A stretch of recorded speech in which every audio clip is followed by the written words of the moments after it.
Sometimes we get thrown into the fire with no choice of our own and nothing we've done. It was no fault of our own. Listen, the ship is filling with water. The disciples are filling with worry. Verse 38 tells us, but he was in the stern, asleep on a pillow. And they awoke him and said to him, Master, Teacher, do you not care that we are perishing? Did you know this is the only place in the Bible you will ever read where Jesus was asleep? I want you to let that sink in for a minute. In the midst of a storm, the waves are rocking this boat. I mean, please, don't misunderstand. We're not talking about the Queen Elizabeth II here. We're talking about a little old fishing type boat. I mean, it was a good size to have all them on it, but it wasn't your typical. This was not an ocean liner. And the waves are just beating this thing. Remember, the Bible's already told us it's filling up with water. And he's up there sound asleep. Now, why was he at peace when the disciples were going nuts?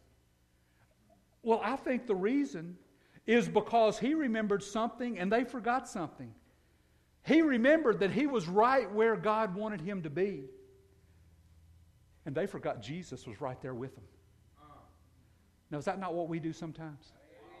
We just get so consumed with us. We get so consumed with what's going on in our life.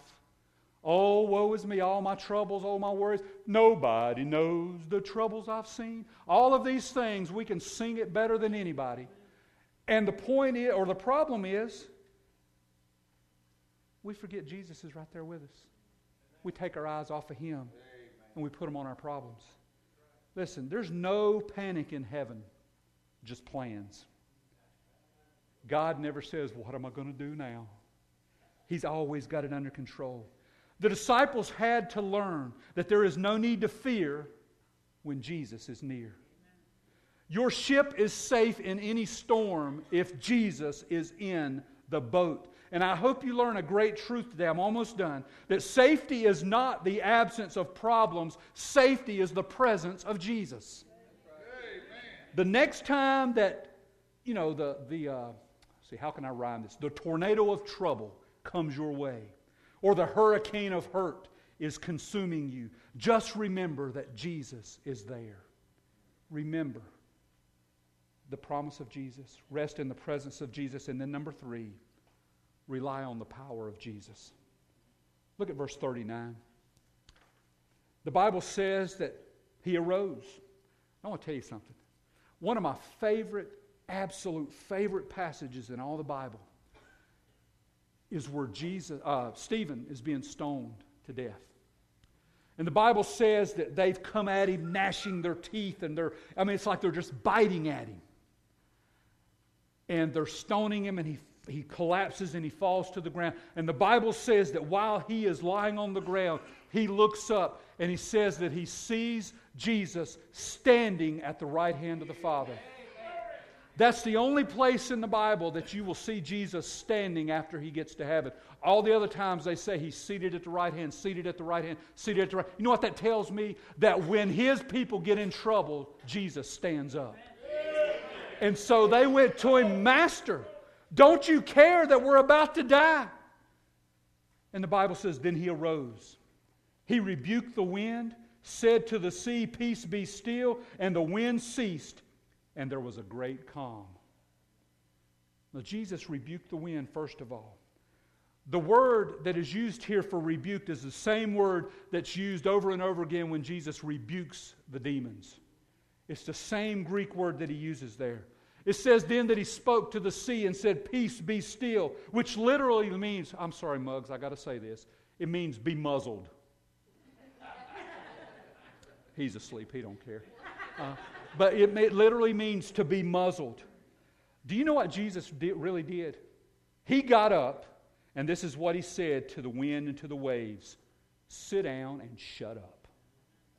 That's literally what He said. Sit down and shut up. As one great preacher that I heard said it this way, he said, that wind and those waves just laid down at His feet like whipped puppies. 2 Timothy 1:7 says, "For God has not given us a spirit of fear, but of power and of love and of a sound mind." 1 John 4:18 says, "Perfect love casts out fear." Again, I say there is no need to fear when Jesus is near. Amen.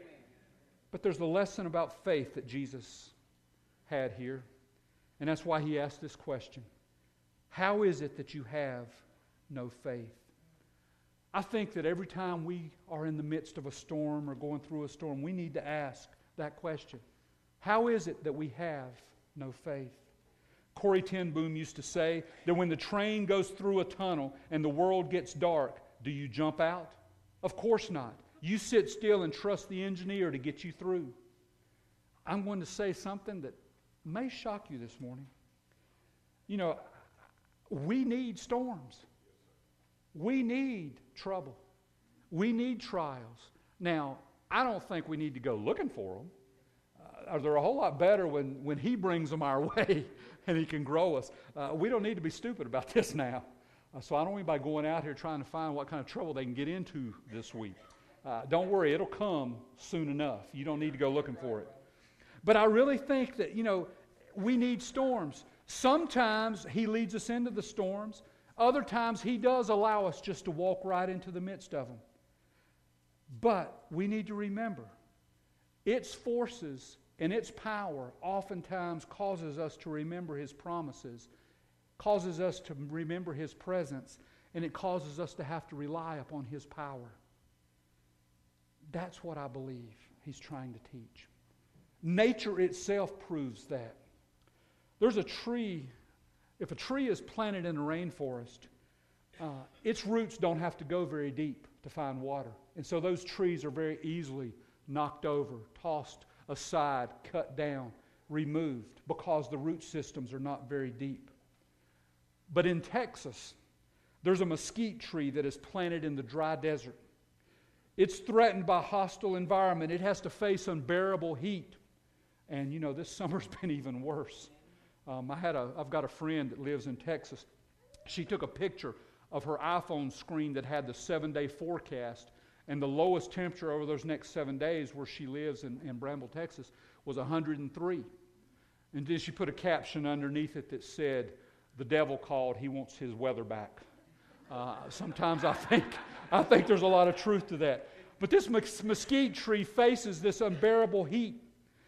Tremendous winds. Sometimes at the night in the desert it gets extremely cold, and it can only survive by sending its roots down at least 30 feet into the ground so that it can tap into water that is that deep.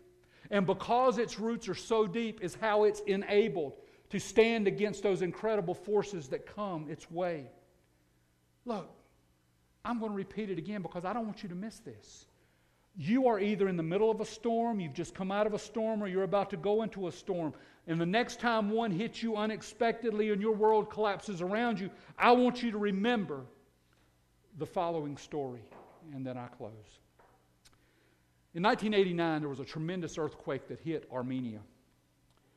It only needed 4 minutes to level the entire nation and kill over 30,000 people.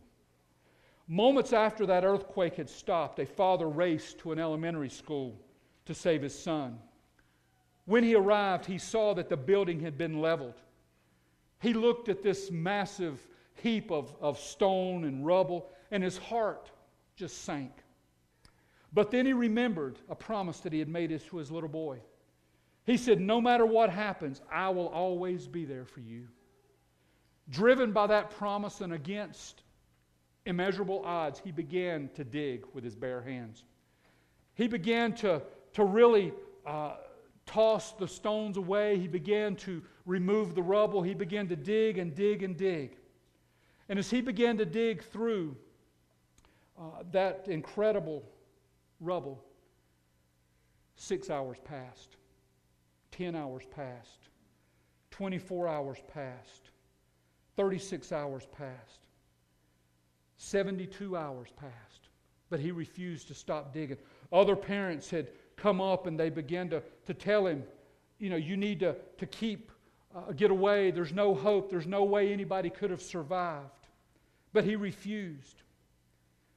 And finally, he pulled back this big boulder as he was hollering his son's name. And he heard his son's voice call out and say, "Dad, Dad, is that you?" And he's calling out, "Armand, Armand, Armand." And the voice answered him and said, "Dad, it's me." And then that little boy added priceless words that dad will remember forever. He said, "Dad, I told the other kids not to worry. I told them that if you were alive, that you would save me. And that when you saved me, they would be saved too. Because you promised, Dad, that no matter what, son, I'll always be there for you." I think that's an incredible promise. Dear friend, how much more should we remember the promise of Jesus? How much more should we rest in the presence of Jesus? And how much more shall we rely on the power of Jesus, knowing that when He says that we will cross over, that we will make it to the other side? That's the lesson of this story. That's the truth that we as God's children can rely on when everybody else around us is losing their head and everybody else around us is out of control. We never have to fear. We never have to doubt. We never have to struggle because we know Jesus is there with us all the way. Every head bowed, every eye closed.